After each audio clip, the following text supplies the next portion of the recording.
this is Sid Miedema, and I'm with Craig Vanderkalk today of Burnips Equipment Company, and we're conducting an auction for Burnips Equipment Company on Thursday, March 11. And Craig, I remember when we started doing these auctions, we were at your old facility, and things have changed and evolved quite a bit over the years, and now you've got a brand new facility where we conduct the auction here in Door, a beautiful facility. Tell us a little bit about how things have changed over the years. Burnips Equipment started in 1972 when my grandpa, my dad, and my uncle decided that it might be fun to get into the farm equipment business along with their dairy farm. In 95, we added our second location in Big Rapids.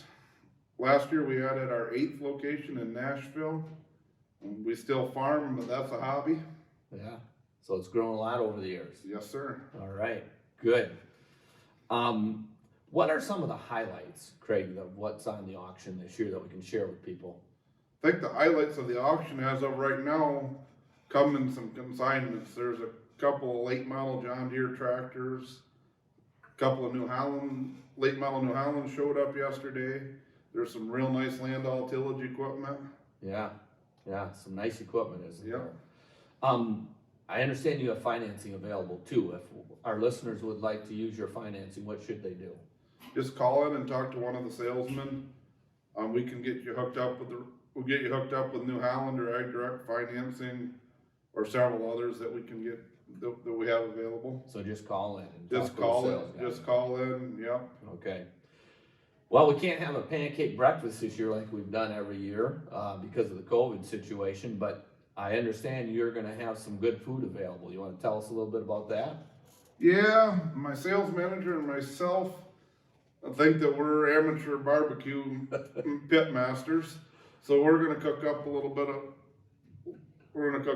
some lunch for y'all. What are we going to have? Some smoked items? Yeah, I think we're going to smoke up some pork butts and have pulled pork. Ooh. That sounds really, really good. I know last year you did a little bit of that too, and it was outstanding. We've upgraded our equipment. It's going to be better. Is that good? Good. Well, a couple of years ago, you and Tom and your dad, Carl, talked with me about you wanted to kind of improve and change the format of the auction a little bit so that it was a little more comfortable, a little more convenient for your customers. Tell us a little bit about what we did and what we're going to be doing again this year. We decided to clean out the front half of the shop, put in some bleachers, and drive the equipment through so the equipment comes to the buyers instead of the buyers going to the equipment, and then we do it in the warm.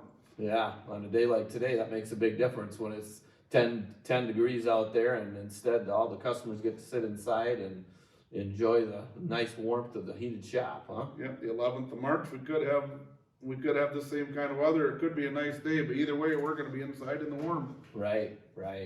Well, Craig, thanks a lot for taking a little bit of time with us here and give us a little bit of information. Ladies and gentlemen, if you're interested and you'd like to see exactly what equipment's going to be sold, visit our website because we have a list of all the equipment that's going to be selling and a lot of pictures, and especially the last few days before the auction, because a lot of times equipment keeps coming in, doesn't it, Craig? Yeah, a few pieces are going to sell, but more usually comes in. Right. So we'll have an updated list the last few days that we'll keep updating. Take a look at our website for that. And then also, if you're interested in bidding via the internet, so if you're a ways away and you'd like to rather bid on the internet, look at our website and you'll find all that information too. We're looking forward to working with you on March 11 to be able to help you buy some good used equipment here at the auction. And again, Craig, thanks for taking the time to be with us. Thank you.